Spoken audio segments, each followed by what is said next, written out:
హిందువులకైతే ఒకటే చెప్తున్నా, మళ్ళీ చెప్తున్నా, క్షీము నెత్తులు బుద్ధి జ్ఞానం ఎవరున్నా కానీ హిందువులు ఒక్కసారి ఆలోచించండి.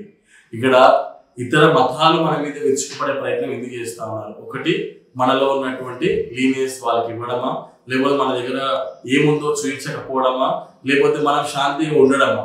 అది మనం ఆలోచించుకోవాల్సిన అవసరం ఉంది ఒకటి.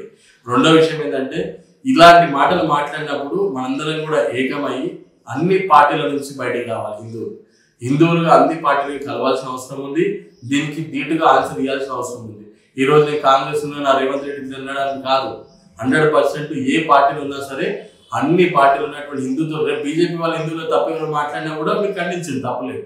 100% ధర్మం విషయంలో మరి మన హిందుత్వం విషయంలో అందరూ ఏకం అవ్వాల్సిన అవసరం ఉంది.